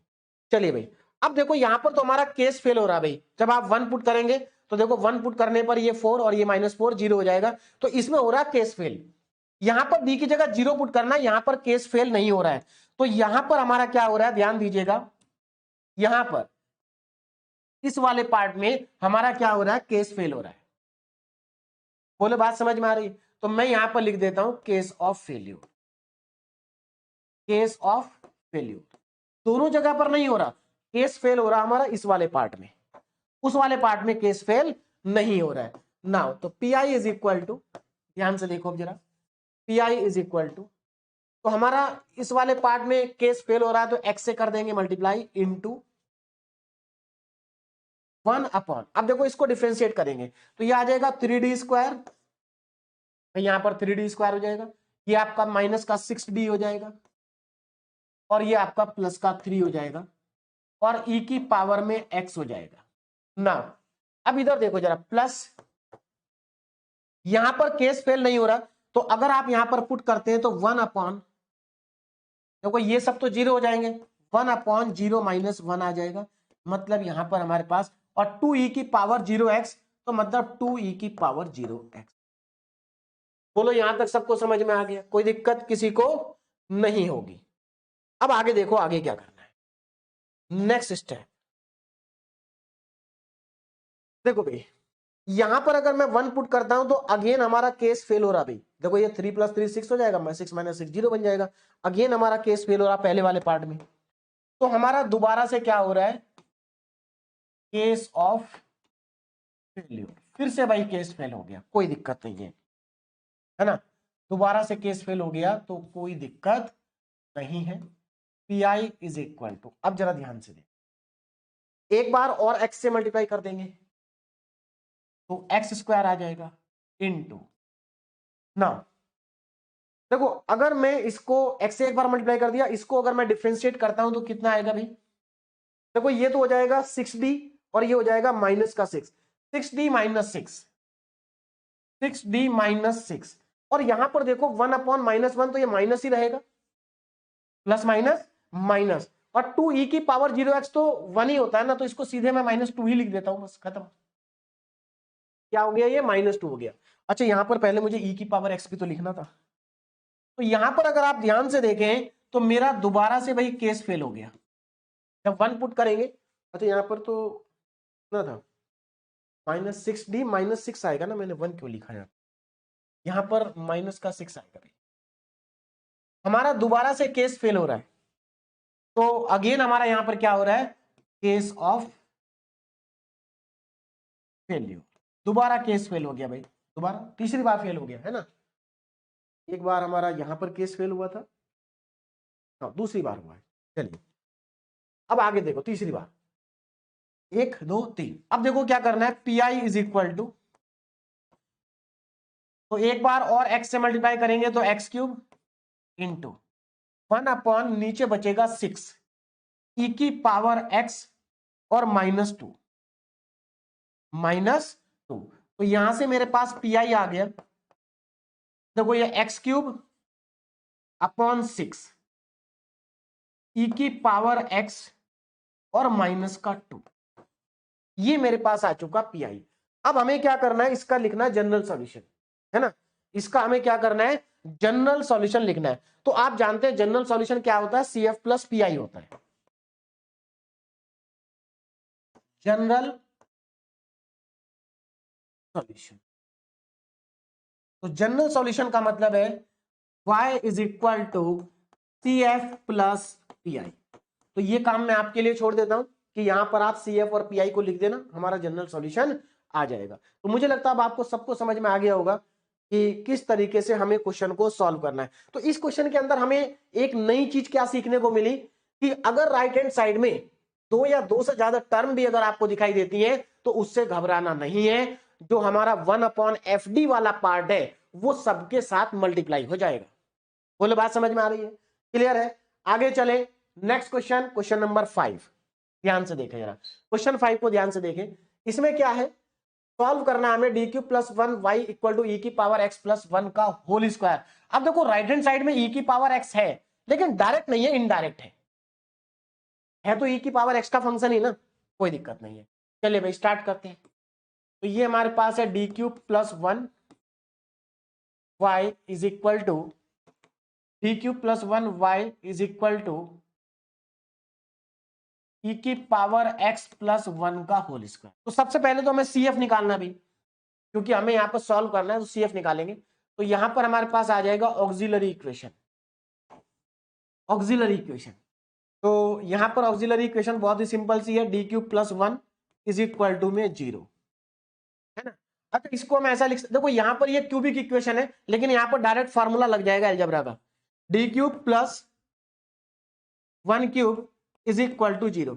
तो यहां पर a³ + b³ का फार्मूला लग जाएगा, सभी को याद होगा। अगर नहीं याद है तो लास्ट लेक्चर में मैंने सारे फॉर्मूले लिखवा रखे हैं, एक बार याद कर लीजिए। तो यहां पर a³ + b³ का लगेगा भाई फॉर्मूला। तो देखो a³ + b³ का फॉर्मूला क्या होता है, चलिए मैं यहां पर लिख देता हूं एक बार, a³ + b³ is equal to a + b a² - ab + b², ये फॉर्मूला होता है भाई। तो इसको यहां पर लगाते हैं, a + b मतलब यहां पर आ जाएगा हमारा d + 1, दूसरा फैक्टर a² मतलब d² - ab मतलब माइनस का d, और प्लस b² मतलब 1 इक्वल टू में 0। ये तो क्वाड्रेटिक इक्वेशन है, तो यहां से तो रूट डायरेक्ट आ जाएगा, इसमें हम क्वाड्रेटिक फार्मूला लगा देते हैं। तो यहां से हमें दोनों को क्या करना, अलग अलग 0 पुट कर देना भाई, d + 1 equal to 0, comma d² - d + 1 equal to में 0। तो इधर तो हमारा सिंपल से d की वैल्यू आ गई -1, यहां पर d के लिए क्वाड्रेटिक फार्मूला लगाना पड़ेगा। क्वाड्रेटिक फार्मूला क्या होता है, चलिए फार्मूला पहले लिख देता हूं मैं। देखिए फार्मूला यहां पर होगा -b + √4 b²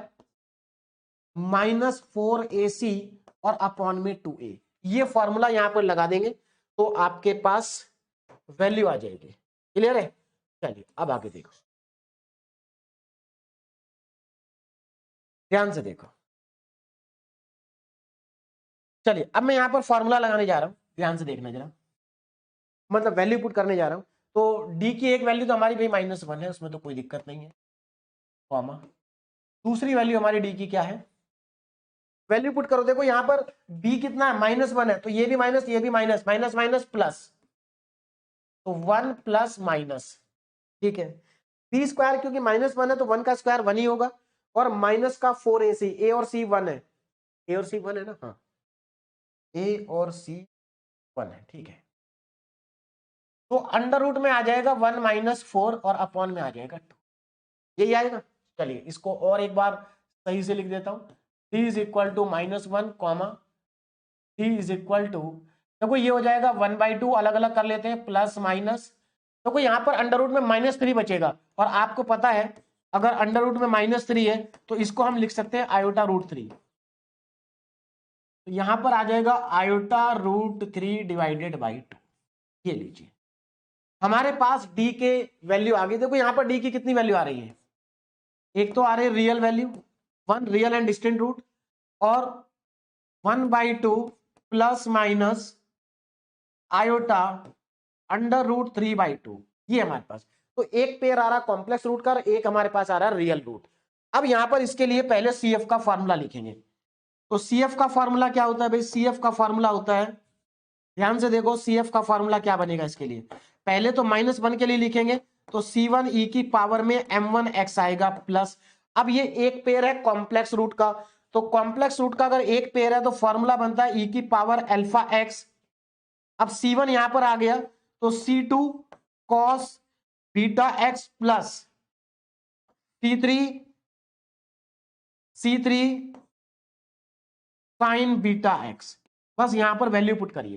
देखो बीटा √3/2 है, और आपका बीटा √3/2 है और अल्फा 1/2 है, तो वैल्यू पुट करें, तो यहां पर वैल्यू पुट करने पर हमें CF मिलेगा C1 e की पावर m1 कितना है -1, तो e की पावर में -x प्लस अल्फा कितना है 1/2, तो ये हो जाएगा e की पावर में x/2 bracket C2 cos beta कितना है √3/2 x plus C3 sign beta कितना है √3/2 x। ये लीजिए भाई CF आ गया, CF हमारे पास आ चुका। अब हमें निकालना है इसका PI, और PI निकालने के लिए हमें FD चाहिए और Q चाहिए। तो अब जरा ध्यान दो, FD कितना है यहां पर, FD मेरे पास है C³ प्लस 1, और Q कितना है, Q यहां पर हमारे पास है e की पावर x प्लस 1 का होल स्क्वायर, यही है ना, e की पावर x प्लस 1 का होल स्क्वायर। पहले इसको थोड़ा सिंप्लीफाई कर लेते हैं। देखो अगर मैं इसको सिंप्लीफाई करता हूं तो ये आ जाएगा, क्यों a प्लस बी का होल स्क्वायर लगा देते हैं, तो e की पावर x का whole square a square plus b square मतलब 1 का स्क्वायर प्लस 2ab मतलब 2e की पावर x। तो इसको अगर मैं सही करके लिखूं तो ये आ जाएगा मेरे पास e की पावर में 2x, 2e की पावर x पहले लिख लेता हूं, और प्लस में आ जाएगा 1, है ना, प्लस में क्या आ जाएगा 1 आ जाएगा। अब अगेन मुझे यहां पर कांस्टेंट नहीं चाहिए, मैं यहां पर एक काम करता हूं, e की पावर में 2x प्लस 2e की पावर में x प्लस 1 इंटू e की पावर में 0x लिख लेता हूं। तो इतनी कहानी आपको समझ में आ गई होगी, FD पता चल गया हमें, Q पता चल गया। अब हम यहां पर PI का लगाएंगे फॉर्मूला ना। PI का फॉर्मूला क्या होता है भाई, PI का फॉर्मूला होता है 1/FD इंटू Q। बस अब हमें कुछ नहीं करना, FD की वैल्यू पुट करनी है और Q की वैल्यू पुट करनी है। तो चलिए पुट कर लेते हैं, यहां पर आगे चलते हैं। देखो ध्यान से देखो, तो PI is equal to 1/FD, तो 1/FD कितना, DQ प्लस 1 है, DQ प्लस 1, और उसके बाद यहां पर आ जाएगा Q कितना है भाई, ये हमारा पूरा का पूरा क्यू है, तो e की पावर में 2x प्लस 2e की पावर में x प्लस और e की पावर में 0x, यही तो है। अब वही सेम चीज है, देखो तीन फैक्टर है यहां पर, तीन टर्म है यहां पर, सॉरी तीन टर्म है, तो इस 1/fd को तीनों के साथ लिखेंगे। तो कैसे लिखेंगे इसको, Pi is equal to 1/1 D cube plus 1 e की पावर में 2x प्लस 1/डी क्यूब प्लस 1 और 2e की पावर में x प्लस 1/डी क्यूब प्लस 1 और e की पावर में 0x। समझ में आ गया सबको। अब देखो जरा क्या करना है, अब कुछ नहीं करना, डी की जगह x का कोफिशिएंट पुट करना है। मतलब एक तरह से हमारे पास यहां पर 3 पीआई हो गए, 1 2 3, तीनों को कैलकुलेट कर लेते हैं। तो बहुत आसान है, Pi इज इक्वल टू, देखो डी की जगह 2 पुट करना है, तो यहां पर 2 की पावर 3 कितना हो जाएगा 8, तो 1/9 हो जाएगा भाई, 1/9 e की पावर में 2x प्लस यहां पर 2 पुट करना है, सॉरी यहां पर 1 पुट करना है, तो 1 अगर मैं पुट करूंगा तो ये 2 बचेगा, 1 + 1 2 और ऊपर भी 2 है, तो 2/2 तो केवल e की पावर x बचेगा भाई, प्लस यहां पर 0 पुट करना है, तो जब 0 पुट करूंगा मैं यहां पर, तो नीचे 1 ऊपर भी 1 और ये भी 1, तो कुल मिला के 1 ही बचेगा। ये मेरा पीआई हो गया। बस अब हम यहां पर इसका क्या लिखेंगे, कंप्लीट सॉल्यूशन लिखेंगे,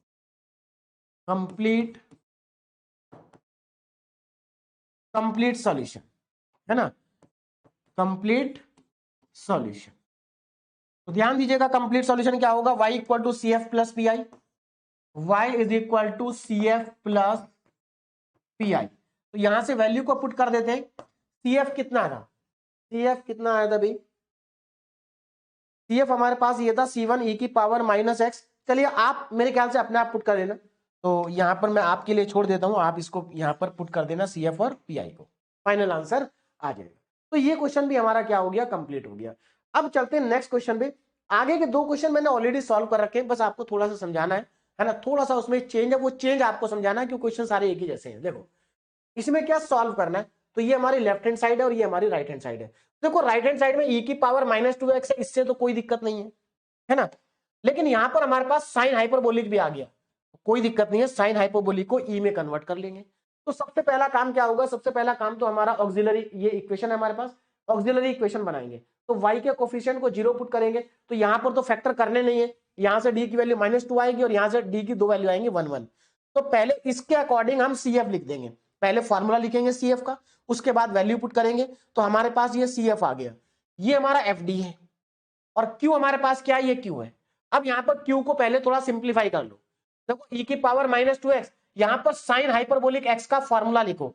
अब देखो फॉर्मूला मैंने ऑलरेडी आपको लिखवा रखा है, क्या लिखवा रखा है आपको, मैंने आपको फॉर्मूला शुरू में ही लिखवा दिया था कि साइन हाइपरबोलिक ax का जो फॉर्मूला होता है वो होता है e की पावर ax माइनस e की पावर -ax/2। और यहां पर अगर आप देखो तो साइन हाइपरबोलिक x है, मतलब a की वैल्यू 1 है, तो सीधी सी बात है साइन हाइपरबोलिक x का फॉर्मूला क्या हो जाएगा, 2 तो बाहर है, e की पावर x माइनस e की पावर -x/2 हो जाएगा। बोलो बात समझ में आ रही है, 2 से 2 कट जाएगा, 2 से 2 क्या होगा, कट जाएगा, तो कुल मिला के e की पावर -2x प्लस e की पावर x माइनस e की पावर -x है। बस भाई यही इस क्वेश्चन में हल्का सा ट्विस्ट था। तो अब आपको समझ में आ गया होगा कि अगर कभी भी राइट हैंड साइड में साइन हाइपरबोलिक, कॉस हाइपरबोलिक या टेन हाइपरबोलिक आ जाए तो उससे घबराना नहीं है, वो केस 1 का ही क्वेश्चन है। तो अब हमारे पास ये क्यू आ गया, देखो यहां पर ई 3 बार है, कोई दिक्कत नहीं है, फॉर्मूला लगाएंगे और फॉर्मूला लगाने के बाद इसको लिखेंगे। अब ये जो बाहर वाली चीज है ये तीनों के साथ मल्टीप्लाई हो जाएगी, तीनों के साथ, देखो तीनों के साथ मल्टीप्लाई हो गया। अब यहां पर देखो जरा ध्यान से, देखो यहां पर हमारा केस फेल हो रहा है, क्योंकि जब मैं x का कोफिशिएंट -2 यहां पर रखूंगा तो ये 0 हो जाएगा, तो केस फेल हो रहा है। यहां पर भी केस फेल हो रहा है यहां पुट करने पे, और यहां पर केस फेल नहीं हो रहा। तो जहां पर केस फेल नहीं हो रहा वहां पर तो कोई दिक्कत नहीं है, लेकिन जहां पर केस फेल हो रहा है वहां पर हमें क्या करना है, x से मल्टीप्लाई और नीचे वाले को डिफरेंशिएट करना पड़ेगा, है ना। तो सबसे पहले तो एक काम करो, देखो केस फेल हो रहा है इसमें, भाई इसमें तो कोई केस फेल नहीं हो रहा ना, तो जिसमें केस फेल हो रहा है उसको पहले बाहर करो और जिसमें नहीं हो रहा उसको इसके साथ ले लो। सेम चीज यहां पर केस फेल हो रहा है इससे, तो इसको बाहर करो, इससे फेल नहीं हो रहा, इसको साथ करो। और यहां पर केस फेल हो नहीं रहा, तो डी की जगह सब जगह -1 रख दीजिए। ठीक है, अब आगे देखो ना, यहां पर देखो 1/d+2 तो बाहर था, यहां पर हमारा केस फेल हो रहा था, यहां पर हो रहा था, ये तो बाहर है पहले से। अब देखो यहां पर डी की जगह -2 रखो, तो जब मैं यहां पर -2 रखूंगा तो ये -2 और -1 -3 हो जाएगा, और -3 का स्क्वायर होगा 9, तो मैंने यहां पर इसकी वैल्यू 9 आएगी, 1/9, तो मैंने 1/9 पहले ही बाहर लिख दिया। तो अब मेरे पास d+2 बचा बाहर, ये इसकी वैल्यू 9 हो गई, d-1 का होल स्क्वायर कितना हो गया, 9 हो गया, और e की पावर -12। सेम चीज यहां पर है, यहां पर अगर मैं d की जगह 1 पुट करूंगा ये 3 हो जाएगा, 3 को मैंने बाहर लिख दिया, d-1 का होल स्क्वायर e की पावर x, और ये पूरा सॉल्व करके आ गया। अब हमारा यहां पर भी केस फेल हो रहा है, यहां पर भी केस फेल हो रहा है, तो मैंने लिख दिया केस ऑफ फेल्योर। ऊपर मल्टीप्लाई कर देंगे, नीचे डिफरेंशिएट कर देंगे, इसको डिफरेंशिएट करेंगे तो 1 आ जाएगा, 9 × 1 1 हो जाएगा, e की पावर -2x। इसको अगर डिफरेंशिएट करेंगे 3 × 2 = 6, d-1 आएगा, e की पावर x। और देखो इसमें ये तो कंप्लीट हो गया, लेकिन यहां पर अभी भी केस फेल हो रहा है, तो इसको एक बार और डिफरेंशिएट और x से एक बार और मल्टीप्लाई कर देंगे, है ना। तो देखो मल्टीप्लाई हो गया, डिफरेंशिएट कर दिया, अब हमारा केस फेल नहीं हो रहा, क्वेश्चन कंप्लीट हो गया, और दोनों को ऐड करके इसका फाइनल आंसर लिख देंगे, CF + PI। तो अब आपको समझ में आ गया होगा, बहुत सिंपल क्वेश्चन है। अगला क्वेश्चन देखिए, अगेन देखो यहां पर सॉल्व करना है, तो यहां पर ये क्वेश्चन मैं आपको इसलिए बता रहा हूं क्योंकि यहां पर इसमें बाई क्वाड्रेटिक इक्वेशन आ रही है, बाई क्वाड्रेटिक। देखो बाई क्वाड्रेटिक इक्वेशन के क्वेश्चन हमने लास्ट लेक्चर में भी सॉल्व किए थे, लेकिन वहां पर हमने ऐसे क्वेश्चन सॉल्व किए थे जहां पर डी की इवन पावर थी सब जगह, लेकिन यहां पर इवन भी है और ऑड भी है। तो सबसे पहले तो हमें CF निकालना है, तो ऑक्सिलरी इक्वेशन लिखेंगे। अब यहां पर देखो ये हमारी ऑक्सिलरी इक्वेशन है भाई, हमें क्या करना है, यहां पर डी की वैल्यू निकालनी। अब बाई क्वाड्रेटिक इक्वेशन के रूट्स तो आप कैलकुलेटर से भी नहीं निकाल सकते, क्योंकि कैलकुलेटर में केवल क्वाड्रेटिक और क्यूबिक का ऑप्शन है, कोई बात नहीं, मतलब जो आपको कैलकुलेटर अलाउ है, बहुत सारे कैलकुलेटर में ऑप्शन होता है। चलिए भाई, अब यहां पर आपको क्या करना है, हिट एंड ट्रायल मेथड लगाना भाई, हिट एंड ट्रायल मेथड। एक रूट कम से कम आपको हिट एंड ट्रायल से निकालना है। देखो अगर आप डी की जगह 1 पुट करते हो 1, तो ये 0 हो जाएगा, तो इसका मतलब d-1 इसका एक फैक्टर हो गया। और अगर आप यहां पर डी की जगह पर -1 पुट करते हो तब भी ये 0 हो जाएगा, तो इसका मतलब d+1 भी इसका एक फैक्टर हो गया। तो आप हिट एंड ट्रायल से इसके 2 फैक्टर निकाल सकते हैं आराम से, एक +1 पे और एक -1 पे। तो देखो d-1 और d+1 क्या हो गए, इसके फैक्टर हो गए। ये हिट एंड ट्रायल मेथड से निकालते हैं। मैंने आपको लास्ट लेक्चर में बताया था हिट एंड ट्रायल को कैसे लगाते हैं। आपको सबसे पहले 1 पुट करके देखना, फिर -1 पुट करके देखना, फिर 2 पुट करके देखना, फिर -2 पुट करके देखना, उसके बाद 3 पुट करके देखना, उसके बाद -3 पुट करके देखना। तो देखो यहां पर तो 1 और -1 पर ही ये 0 हो रहा है, इसका मतलब d-1 और d+1 इसके फैक्टर हो गए। तो अगर d-1 d+1 इसके फैक्टर हो गए, तो इसका मतलब ये है कि अगर मैं d-1 d+1 को मल्टीप्लाई कर दूं तो d² - 1 हो जाएगा, तो मतलब इसके ये 2 फैक्टर आ गए, 2 क्वाड्रेटिक फैक्टर आ गए। अब हमें क्या करना है, अब हम एक काम करते हैं, सॉरी इसका एक क्वाड्रेटिक फैक्टर आ गया d² - 1। अब एक काम करो, अगर हम इस वाली इक्वेशन को d² - 1 से डिवाइड कर दें, देखो जो हमारी बाई क्वाड्रेटिक इक्वेशन है, इसको अगर मैं d² - 1 से डिवाइड कर दूं, तो डिवाइड करना सबको आता होगा, डिवाइड करने के बाद मुझे रिजल्ट मिलेगा ये। इसका मतलब ये हुआ, ये जो हमारे पास बाई क्वाड्रेटिक इक्वेशन है, इसका एक फैक्टर तो हो गया d² - 1 और दूसरा फैक्टर हो गया ये, क्योंकि आपको मालूम है जब हम किसी नंबर को डिवाइड करते हैं किसी नंबर से, तो जिस नंबर से आप डिवाइड करते हैं जो उसका रिजल्ट आता है, अगर उन दोनों को मल्टीप्लाई कर दें तो वो नंबर के बराबर ही आता है। तो इसका और इसका मल्टीप्लीकेशन इसके बराबर ही आएगा। इसका मतलब ये हुआ इसके 2 फैक्टर हो गए, एक d² - 1 और एक ये। अब देखो ये दोनों क्वाड्रेटिक है, इसका तो हमें पता ही है d-1 d+1 है, इसके और फैक्टर अगर होते हैं तो ठीक है, नहीं तो क्वाड्रेटिक फार्मूला लगा देंगे, है ना। तो इसमें हमने लगा दिया क्वाड्रेटिक फार्मूला बस। तो यहां पर देखो हमारे पास डी के 2 रियल रूट आ गया और एक कॉम्प्लेक्स रूट का पेयर आ गया, बस उसके अकॉर्डिंग CF का फार्मूला लिखेंगे, वैल्यू पुट करेंगे, आंसर आ जाएगा, ये हमारा CF आ गया। उसके बाद हमें निकालना PI, तो FD लिखेंगे और Q की वैल्यू लिखेंगे। तो PI तो इसका बहुत आसान है, क्योंकि आप 1/FD लिख देंगे और यहां पर Q e की पावर x लिख देंगे। ये हमारा केस फेल हो रहा है, तो कोई बात नहीं, x से मल्टीप्लाई और नीचे डिफरेंशिएट कर दो, उसके बाद केस फेल नहीं होगा, हमारा PI आ जाएगा, दोनों को ऐड करके लिख दो, आंसर आ जाएगा। तो मेरे ख्याल से अब आपको समझ में आ गया होगा कि केस 1 के क्वेश्चन कैसे सॉल्व करने हैं। केस 1 बहुत ईजी है, बहुत आसानी के साथ आप इसके क्वेश्चन सॉल्व कर सकते हैं। तो यहां पर हमारा केस 1 कंप्लीट हो गया। नेक्स्ट लेक्चर में हम केस 2 को कंप्लीट करेंगे। लेकिन उससे पहले आप इन क्वेश्चन को एक बार अपने आप प्रैक्टिस करके देख लीजिए, है ना। क्योंकि देखो इस यूनिट में जैसे जैसे हम आगे बढ़ेंगे ना, तो आगे नया ज्यादा कुछ नहीं होगा। आगे जैसे जैसे बढ़ेंगे, आगे भी हमें सीएफ और पीआई ही निकालना है। तो अगर आप सीएफ और पीआई को अच्छे से समझते चलेंगे और क्वेश्चन प्रैक्टिस करते हुए चलेंगे, तो आपको यूनिट को समझने में कोई दिक्कत नहीं आएगी। Okay, thank you very much.